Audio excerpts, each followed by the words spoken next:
Welcome to the Highly Evolved Male Summit. I'm your host, Dathan Nukelta, and today we have Brett Zachman. As an executive at Five Wings Financial, Zach is a coach bringing financial education to individuals, families, and small business owners. As the founder of BeMen, a non-profit organization dedicated to men's wellness and divorce prevention, Zach is building a community of servant warriors determined to make a positive impact in society. Welcome to the show, Zach. Thank you, Ethan. Man, I'm excited. I'm humbled. This is great. I appreciate the invitation to be a part of your summit. No, thank you for being here. It's great to chat to you and connect with you and get your message out there. So yeah. So I was going to start with, I know you've got quite a good story. Well, at least there's like a good bit of story before what I've just introduced you with. And yeah, like, could you tell us a bit more about, prior to you, being in BeMen? Yeah, sure. Well, I think probably what most people that are going to hear this would be interested in is, what brought me to that stage? Like, why even start something like that? And for me, the catalyst was this life event called divorce. And I don't know how prevalent it is across the pond there, across the Atlantic Ocean, but man, over here in America, like everybody's doing it. I just turned 48 January 1st, and I've only been divorced once, which is kind of an underachievement. If you're in your mid-40s, you probably should have done this like 2 or 3 times. Of course, I'm being a little sarcastic there. That's my self-defense. Yeah. To be a little more sincere, what happened 15 years ago was I stepped through separation and divorce. But I did more than that, unknowingly. So I was a former jock. I was an athlete, grew up playing American football, basketball, running some track. And then I went and got an economics degree in college. So I didn't really study psychology. It wasn't a passion for me. And so I ended up doing 3 of the top 5 most stressful things, life events, simultaneously. Wow. So I moved out of our home, right? We had 2 kids, 2 cars, 2 dogs, the corner house, the life we built for 10 years together, friends, family, all that. And, I kind of bought the lie that I was the problem. So I removed myself as the problem and changed my living space. So that's a big deal. Well, we changed our marriage. We became estranged. We were separated. That's a big deal. And then I also changed my career. So I was launching my first company ever. And so then I was living alone for the first time ever in my life at the age of 34. And I was choosing to work alone for the first time in my life ever. So if you talk to anybody with, that's a professional with acronyms at the end of their last name, they would say, that's bad. Don't do that. Like, try not to do 1 of those, let alone 3 of those, all at the exact same time. Like, my joke that wasn't a joke is, hey man, I was walking into the perfect storm, but I forgot to go get like a rain jacket and I had no clue. That was just life, right? I was just taking it as it came. So what ended up happening was I almost went down. It took about 18 months for us to finish the divorce legally here in America. But in that process, I kind of broke. I later had, about a year later, a panic attack. I thought it was a heart attack. I've broken bones on a football field or torn ligaments on a basketball court, but I'd never experienced that kind of emotional pain. I didn't realize what was happening. So what ended up happening for me was what saved me, literally, was I ended up going to a group divorce seminar here in the state of Colorado. It was a 10-week intensive course, 3 hours at a time. I ended up doing 10 weeks as a student, and then the facilitator asked me to come back for 10 more weeks to help him facilitate. So I doubled down, and I did 20 weeks. And I had been doing the machismo approach, that I don't need anybody, I'm not broken, I've got all my poop in a group, as we say around here. Yeah. Which was a total lie. It's sort of Thoreau's classic quote of most men lead lives of quiet desperation, or I call it the lottery ticket. On the outside, the silver lining looked great. I was showing everybody I had everything together, but in the inside, I was just desperately trying to hang on. So I got through the survival stage thanks to that seminar. And then I changed everything. Like, I started reading books. I started going to personal therapy. I took my sons and I, we had 2 young sons. I moved out when they were 2.5 and 1 years old. They're now 15 and 16.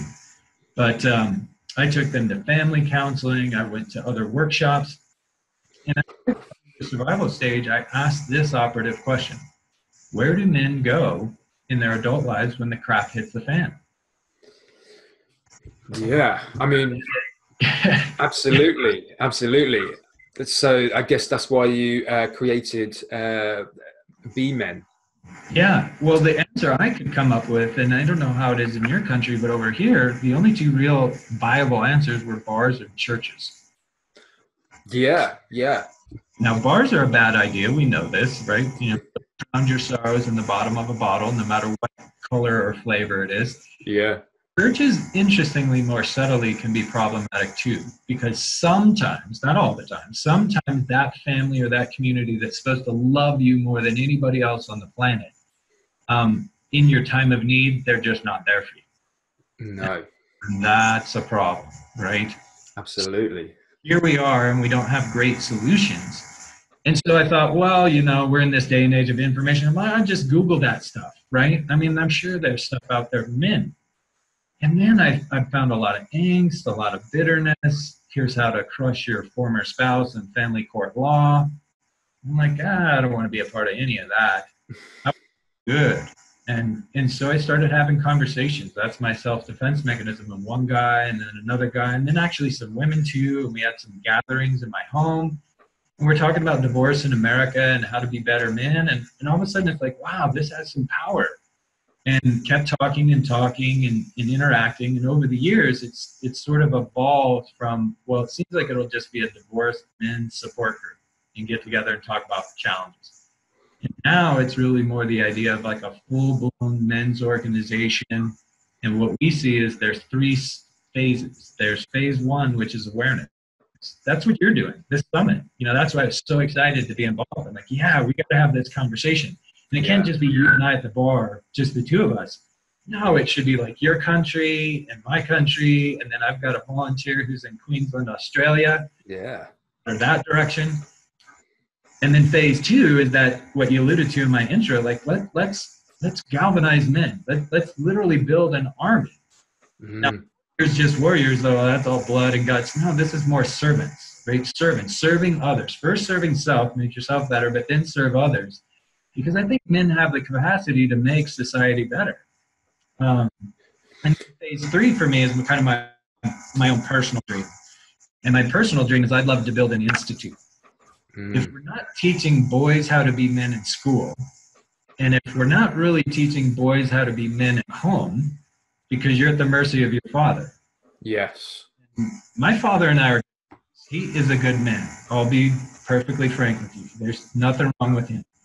But when he was younger, he was tough, man. He ruled with an iron fist. He worked all the time. He was rarely around. He yelled a lot. That was sort of his mechanism for control. So I think he was a bad man. That's just all he knew. Yeah. In the work with BeMen, I started kind of referring to it as the BeMen tool belt. You know, what were you given as a man as your tool belt for your life skills? And then what if, like, you're looking at me and you're like, Zach, where's your tool belt? I'm like, what tool belt? Nathan, nobody told me I was supposed to get one. That's it. I mean, in days gone by, it was very different in the way that, men's tools and, ways of doing things, that's all they knew. So, that kind of conditioning or programming, whatever you want to call it, has been handed down to the rest of us, hasn't it, really? Yes. Now we're dealing with it. Right. And it's not, I want to be clear here. It's not the blame game. It's not show up on daytime television and talk about what a victim you are and how horrible your dad was or your mom was or your boss was or your wife was. That does not empower men. That's responsibility. That's the blame game and pointing fingers elsewhere. This is more what I call generational modeling. So if my dad doesn't know that he's supposed to have 12 tools in his tool belt and his dad only gave him 6, well, that's just ignorance. And ignorance isn't bliss. He never knew because his dad never knew. Or, what if you have a dad who had a little bit of alcohol trouble or a little bit of drug trouble? Or my dad worked all the time. That's what we did in America. a generation ago. Men worked, women raised the kids. That's how it was. So if we're not learning how to be men in school, and we're not necessarily learning all the great ways to be men from our fathers who were taught by their fathers, then I thought, well, we should build something. We should build an institute, not a college and not a church, but like an institute, a place of learning, and men can come in and men serve men to build better men. And it can be all sorts of stuff. It could be about religion. It could be about politics. It could be communication. It could be physicality. You know, you could have a Tai Chi class. Well, there's also a communications workshop in an auditorium. You could have a culinary arts class going on in the kitchen. Well, you've also got a bunch of guys like maybe having a Bible study. You know, it's all the different facets of sort of being that Renaissance man of, you know, you're not just an automaton. I can play football, but that isn't everything of who I am as a man. Absolutely. So it's great to be able to go to a place where men can have that almost mentoring, I guess. You know, that guidance that we didn't get as youngsters, and you know, maybe back in the day we would have had tribe elders or something like that doing that sort of work. So now you're kind of creating your own tribe and empowering men that way. That's a pretty good thing. Yeah. So yeah. So let me just. Yeah, that's you. So go on. Oh, I was just going to say, like, I think of my sons who are 18 and 16, because you might think, well, wait, you know, these guys, Ethan and Zach, they're like, one's clear across in the United Kingdom and one's in America, and they're having this conversation simultaneously. I mean, this is awesome. It's technology. So we live in the information age. Okay, there's problems too. My sons are 16 and 18. If I don't teach them, or we don't have this institute to teach them, who teaches them how to be men? Instagram? Snapchat? Ouch, right? It's actually crazy, isn't it? It's absolutely crazy. I mean, there could be some great things, and I'm sure there are, but there could also be some equally not great things. Yeah, absolutely. Yeah, definitely. So just taking you back a little bit in time, I don't know if you mind me asking, the divorce with your wife, was that due to not having been taught how to be a consciously masculine man or mature masculine man? Was it issues along that line? Yeah, you know, here's what's interesting. So being that I didn't have a passion for psychology, I got introduced to all this out of survival. I needed to go learn about myself, to learn how to deal with my crap, to learn how to deal with any crap she might have, to also learn how to handle with her sons. And so I started figuring things out. Like, I heard terms I'd never heard of before. There's one in psychotherapy or psychology called family of origins, which means, in essence, layman's terms, you are who your mom and dad were, right? Kind of a combination of them. So if you start to learn more about your parents, you learn more about yourself. Well, what I learned and knew about my dad was he was a pretty angry guy back in his 30s and 40s. He was working at the time, kind of overworked, underpaid, a music teacher, trying to keep it all together, struggling. You know, his mom hadn't treated him very nice. His dad worked all the times and wasn't around when he was a kid. So he's just doing the best he could with what he had. And so what ended up happening is, sort of, guys have heard of Freud.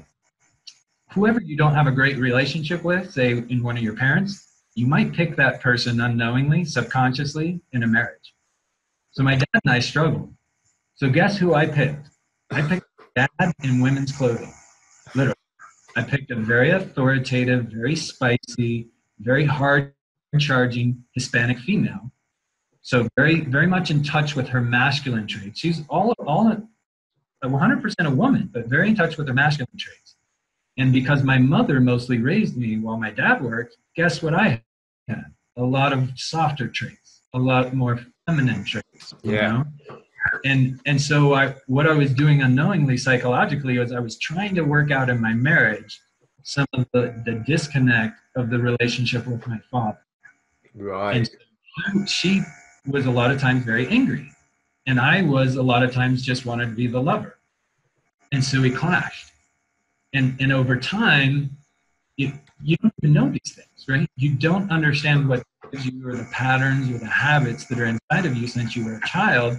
So you're just kind of mumbling through life, or the joke with men is you're the bull in the china shop, right? You're bashing through, knocking stuff over, crashing. It wasn't until the divorce of us like arguing, battling, not getting along, slamming each other, verbal abuse, emotional abuse. It never got to physical. So it wasn't so bad where it's like, yeah, of course you should call the cops and get out of there. No, it was not like that. It was more subtle. But when it all came to an end, out of survival, I had to go start learning and asking questions and saying, well, why am I the way I am? And then you go on Google and learn about emotional abuse, and you're like, oh, so what does that mean if I check mark yes to 8 of the 10 characteristics? Is that bad? Wow. Yeah. So then how do you heal from that? How do you come back from that, And what did it feel like? I mean, in terms of like being a man, or at least what we're told we're supposed to be as, like a man, yeah. Like having a wife that is, butting heads with you essentially, must be quite emasculating almost. Yes, and thank you for using that word. I didn't know, I'd never heard that word until I was almost 36 years old. Didn't even know what it was, but it was happening, and it had been happening big time for a decade, unknowingly to me. What I was taught in the church, what I was taught as a man was you need to serve your wife, almost you need to make your wife happy. You've all heard that cliche, happy wife, happy life. No. Terrible. Psychologically, you're not responsible for anyone else's emotions. And if you try to be, you're just going to come to resent it, and you can't really accomplish it anyway. So I was totally ill prepared. One, I didn't even realize I was allowing myself to be emasculated. Two, since I was an athlete, the only way I could really deal with somebody getting in my face, whether it's you as a man or her as a woman, is, okay, well, you're going to holler, I'm going to yell. If you're out, I'll scream. If a knife or a bat, I'll go get a gun. That kind of escalation. Yeah. Work, right? By the way, that's a recipe for disaster, because then you just have two people sooner or later out of their minds, angry at each other. Yeah. And I felt like I was in a lose-lose situation, because if I backed away and said, okay, enough's enough, well, then I surrendered. Men are not taught to surrender. And to quit, especially if you're an athlete. But if I went the other way and I tried to dominate, then it just escalated and got worse and worse. And so I felt like I couldn't win that way either. So it was almost like a fish out of water. Like I was in a scenario where I needed to know how best to interact with my life partner, but I didn't have the necessary tools to even be halfway successful at it. No. So then, as you must have had, and many men have, the wounding, the trauma, whether that's from the past relationship or whether that's from being a child, how do you heal that? How do you get over that sort of trauma and wounding? Yeah, what I've learned, and I want to tell any man that's a part of your summit, or as we blast this out, hopefully across the world, is just how it seemingly works in America is we're such a microwave, instant gratification, do everything quick society. And it doesn't work like that. Like I was 34 years old when I moved out of my house. So I had decades, 20, 30 years worth of patterns and habits developed over time, knowingly or unknowingly. And to think that I could go to 30 minutes of therapy or 30 hours in a warrior weekend thing and rewire my synapses, that's probably not going to happen. That's kind of fantasy. So over the course of the last 12 years, it's been slow growth. It's been the journey of 10,000 miles, one step at a time. Okay, well, I'm not an athlete anymore. I don't perform on any fields, but I can still do things physically with my body every single day to make it sharp. I can go run 1 mile a day to warm up my body. 3 times a week, I can go still hit weights. Not 3 hours at a time, maybe 30 minutes at a time, right? Because I'm 48. Or, emotionally, I can get in touch with my emotions and let myself feel those things instead of trying to repress them and, oh my God, don't have an emotion. Or, when it comes to, say, like your mental space, they talk a lot about meditation, calming your, even just breathing. These are all these kind of, we call it the 5 pillars of male wellness, where I've had to learn over time, I don't have to change everything about who I am. I just need to implement 1 or 2 very small things that will make me better. And then here's the trick, it seems. Because you're thinking, okay, great, now I'm fixed. Good, I did that thing with Ethan over the weekend, and now I live 30 years of my life happily ever after. Yeah. What I find out is, no, you actually have to do that daily, Zach. I'm like, what? I have to keep doing this day after day after day. Why can't I just have a fix that lasts for a decade or a lifetime? And then you have the joke, in personal growth self-development, where they say stuff like, well, why do you shower daily? Because you don't want to smell like a garbage heap. Or why do you brush your teeth or floss daily? Well, I don't know. How many of your teeth do you want to have when you're still in your 60s or 70s? So coming to understand that once you learn this, you don't just learn it and quit. You and then you apply it. And there's no like kind of on Survivor get out of jail free cards or exemptions. You got to keep doing it over and over and over again. Yeah, I love what you're saying. You're really confirming that to be aware, you get to take that effort to discover those awarenesses. That's why they call it the shadow almost. It's not there to, you can't just see it. You have to do the work to be able to see it, and that takes dedication. And something that I'm doing at the moment, I've recently just given up my job, so I don't have to get. I don't have to get up early if I don't want to, but I'm making sure that I'm getting up, at 6:30 in the morning, doing my meditation stuff, going out, exercising, and all of that sort of stuff. I feel really helps to keep your mind and spirit and physical body all ticking over nicely. So then, you are living into that highest potential that you've come here to be, really. So yeah, it's good to do that. So yeah, it's not complicated, right? It's seeming like the stuff we overlook. We brag a lot about how little sleep we get. Hey, I can run 16 hours on 4 hours a night. Well, great. You do know you're like sleep deprived, and have you ever read anything about sleep studies? Like you're going to kill yourself early. Yeah, absolutely. So, we've discussed how women can have a detrimental effect on men. Is there a way that women can support their men to become more consciously aware, or more maturely masculine, whatever you want to call it? Oh yeah, absolutely. In fact, you've heard this cliche. I'm hopeful with our organization that we're going to break and even crush some cliches that I think are either off base or just they were wordsmithed wrong. And you might have heard of this one: behind every man, great man, stands a great woman. No, I would argue beside every great man stands a great woman, right? It is more about equality. It's not one up, one down. It's side by side, or, your life partner, another man. And so what I see there is that choice for men is monumental. If you haven't worked on yourself so that you're in a healthy place, my ability to pick the right woman at the age of 24 was almost impossible. Because I didn't know who I was. I didn't know why I behaved the way I behaved. I didn't know the patterns that I had. So I had to go learn additional things to make myself better.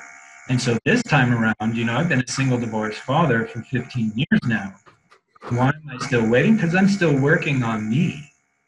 And so if you build yourself into the right person, then you can attract the right person, because equals attract equals. And with women, I think we have the hashtag #MeToo movement in America. We've had the feminist movement for, decades of time. And so to me, it's bridging the gaps, right? It's masculine and feminine check responses inside any person, but also in the genders of females and males. And instead of us bashing, it's bridging. Building men up does not mean pushing women down. No. And building women up doesn't mean that all men are pigs or dogs or etc. abusive with their power, right?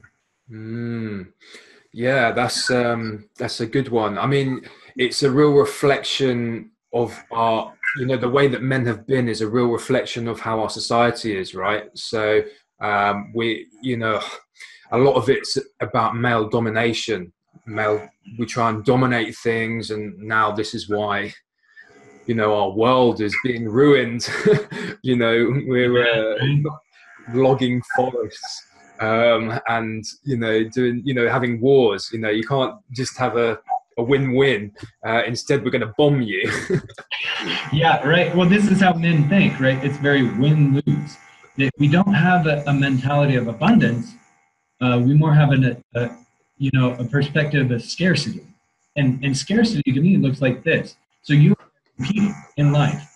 Okay, so that means I got to get to the dollar before you do, or to the corner office before you do, or the pretty woman, or the fast car, or right fill in the blank. Because there's not enough for Ethan to get what he wants, plus Zach to get what he wants. There's only enough for you to win and me to lose. Well, I don't like to lose, so I'm going to make sure you lose. That's not a great program. No. The ultimate demise of the universe and the world. Scarcity. Yeah, right. The slow death, the slow march towards death of us all, right? I mean, I've jokingly, but not so jokingly said, if we go back to like the yin and the yang of this, masculine, feminine, guys, we should really respect and uphold women, because the violence inside of men, this species, the Homo sapien species, would have been extinct long time ago without of feminine and masculine.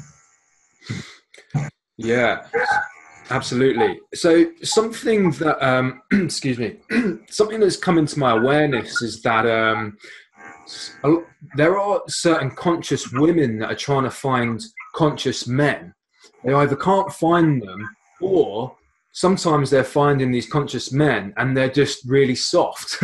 Like maybe it's kind of the start of their awakening. Maybe they've just awakened, into a new way of being, and they haven't quite integrated. But do you have any suggestions on how these guys can move into their, more integrated manliness? Yeah. So when we talk about that term servant warrior, it almost seems like it's an oxymoron. Like that can't really exist. But what we're really talking about is we're talking about servant is just that. It's service to others.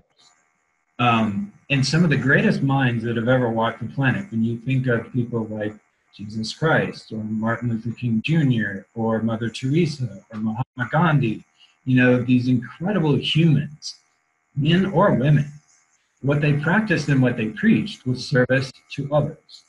Humility being strength. We're not really teaching men to be humble or humility today. But then warrior, that's not soft. There's nothing soft about being a warrior. But instead of it being an external game, like I think of life like it's a game, because I was an athlete. It's not a game against your boss or against your spouse or against your kids or against you, my comrade. It's an internal game. It's go inside. And so the courage and the bravery and the damsel in distress and the dragon that must be slain is not out there somewhere. It's inside yourself. So courage today isn't, well, I'm going to march myself into World War II and hopefully not get shot. No, courage today is what you did this morning. You got up early. Did somebody tell you had to get up early? Did your boss threaten to fire you if you weren't up early and to work? No. You chose. And you chose to go after this highly evolved male summit. That's your choice. And so making these small, seemingly insignificant decisions day by day, that's bravery. That's courage. That's superhero quality. but we've kind of over sort of mainstream media, social media, led men to believe if you're not a millionaire, it doesn't count. So don't even try. You know, if you're not 6'3", 250 pounds of walking, talking, unbelievable ego manliness, no, you're just not a man. It's like, what? When did only certain little aspects of being a man count and all the rest of us are out? Oh, you're into music? You're a man. Oh, you're a great artist? Yeah, that doesn't matter. It's like, no, all of it matters. Every single little part of you as a human, the parts that are manly, the parts that are less manly, the parts that are even feminine, comprises who you are, and it's special. I love that. That's a really good way of explaining it, because it's not just basing it on the things that we've known about, but it's the parts inside. So like the courage and the strength of character, and you know, the honesty, the integrity, the you know. Whoa! I just lost some lights in here. The energy is high. Let me turn those on. Go. All right. How about that? And let there be light. Yes. All right. We are in fact running out of time. So is it right that you've got a free gift? Yes. Tell us about that. Offer to men, and we'll put this together in a link and probably like a portal. I'm not the greatest technology guy, just so from now, a true confession, right? Humility on my part. But what we wanted to offer to you guys in this summit is to have a free consultation, right? And probably Zoom might be a great way to do that. For any man that's going through this summit, we'd like to have a quick conversation with me for about 30 minutes. Just a dialogue about life, you know, whatever the case might be.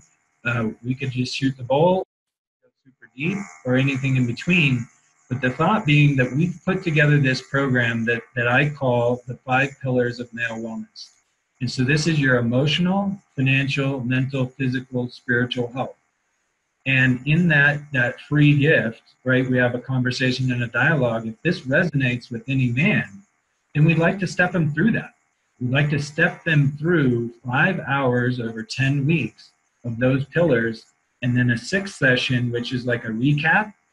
And, you know, we'll put together that package at a really reasonable price. But guys don't have to sign into that if they don't want. They could just do the 30 minutes.